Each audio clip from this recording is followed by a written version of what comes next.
bonsoir. Je vais raconter comment moi j'ai rencontré le Seigneur. L'expérience qui a fait que j'ai donné ma vie.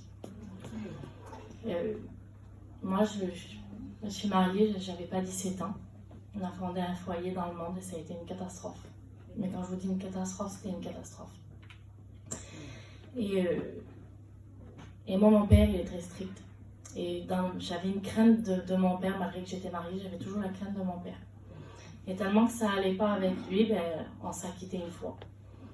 Mais mon père, il m'a prévenu. Il m'a dit, Malvina, moi, je vais pas te dire ce que tu as à faire. Il dit, tu choisis. C'est où tu restes là, chez moi, ou tu retournes, mais les allers-retours, j'en veux pas. Il dit, tu as bien compris. Alors, tu prends les bonnes décisions, il y a le petit au milieu. Fais ce que tu as à faire, tu sais ce qu'il y a à faire. Comme ça, mon père, il était comme ça. Alors, ça fait que je suis retournée dans mon foyer pour sauver mon foyer, mais ça allait pas quand même. Parce que ça allait un petit peu et puis après, ça recommençait. C'est ça, un foyer dans le monde, c'est sur le sable. Et puis, à un moment, les années ont passé, mon petit, il avait 3 ans et c'était une catastrophe. C'était de pire en pire. Et là, je me suis dit, qu'est-ce que je fais? Je continue comme ça, ou j'accepte ma vie, je me suis dit. Ou je le quitte. Mais je savais que si je partais, c'était un aller simple, il n'y avait plus de retour possible. Et là, c'était compliqué pour moi, parce que j'avais un choix à faire. Et je ne sais pas pourquoi, la journée s'est passée comme ça, que j'ai été voir ses cousines. Et ils sont chrétiennes. Et ils m'ont dit, Malvina, tu connais les choses de Dieu. Tu connais, tu sais. Ce soir, au lieu de faire la vie, parce que il faisait du sport, moi je faisais du rugby. Je savais quand est-ce qu'il partait, mais je ne savais pas quand est-ce qu'il revenait. Au lieu de te tuer, de crier, de faire la vie, d'avoir aucune sagesse en fait.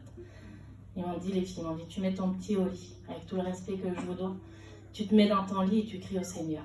Amen. Amen. Et il est parti. J'ai mis mon petit garçon au lit. Mon petit, il était tout bon, il avait 3 ans, il avait des petites bouclettes blondes. C'était un petit, mais il était malheureux, mon petit. Et j'ai crié à Dieu que, pourtant il y a 8 ans que j'y appartiens. J'ai jamais crié à Dieu comme ça encore aujourd'hui.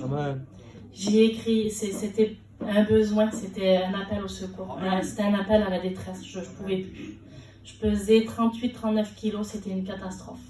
Je perdais tous les cheveux, je portais la misère en fait sur moi. Et j'ai crié à Dieu, mais je ne peux pas vous dire comment, je ne pourrais pas vous le dire, parce que la prière, elle était trop intime. Et je me suis endormie comme ça. Et vers 11h du soir, j'ai entendu l'auto revenir.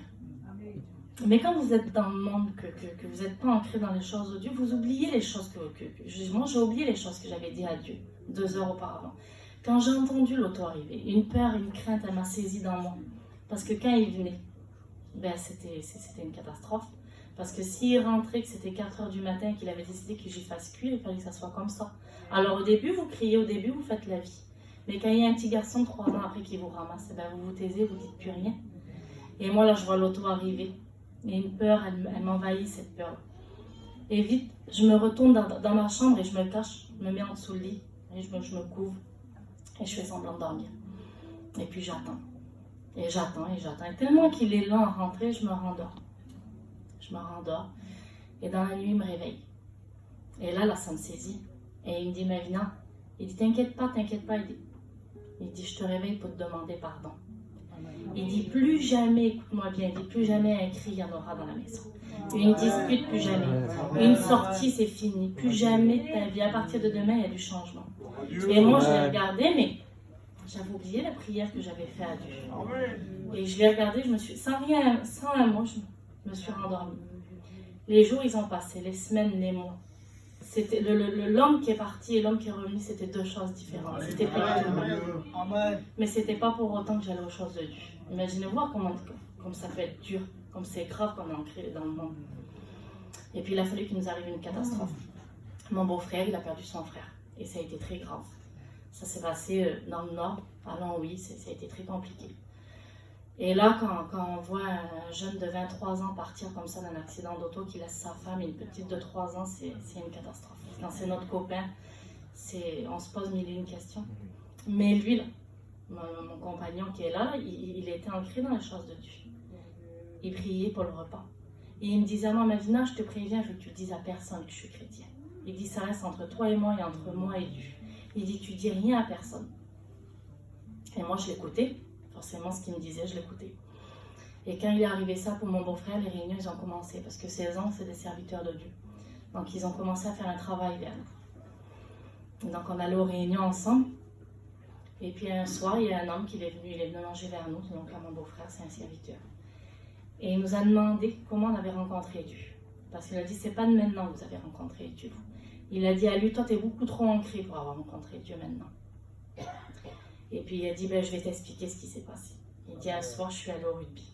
Il dit, j'ai mes petites affaires pour sortir après en dessous le sac pour pas qu'elle le voie. Et il dit, je suis partie à mon entraînement. Et il dit, après mon entraînement, j'ai voulu sortir. Et pour sortir, il dit, je suis montée dans mon auto et je suis partie. Et puis d'un coup, il dit, sur le chemin, il dit pour rouler. Et il dit, quelque chose, elle m'a pris, il dit tellement que un mal-être m'a pris, il dit, je me suis garée au bord du chemin. Il dit, je suis descendue. Et il dit, il a fallu que je demande pardon à Dieu. Amen. Et il dit, j'ai fait cette rencontre-là, maintenant, à ce moment-là, avec Dieu. Il dit, je suis rentrée chez moi, il dit, je suis rentrée chez moi, j'ai demandé pardon à Dieu. Mais moi, quand j'écoute ça de mon compagnon, ça faisait 2 ans que ça s'était passé. Je me dis, je le regarde, j'ai comment ça? Et il me dit, c'est le soir où je t'ai demandé pardon. Et là, je me suis mis à pleurer. Amen. Et j'ai dit au serviteur, moi, c'est ce soir-là que j'ai demandé à Dieu qu'il fasse quelque chose. Amen. De ce jour-là, on n'a pas lâché la main de Dieu. Amen. Je vous le dis franchement, je ne vais pas vous mentir, il y a eu des hauts, mais il y a eu beaucoup de bas. Parce qu'il y a beaucoup d'épreuves. C'est pas la vie avec Dieu qui fait ça, c'est la vie tout court. Dieu, il n'a rien à voir avec les épreuves de la vie. C'est que c'est comme ça. Mais moi, je sais sur qui je m'appuie.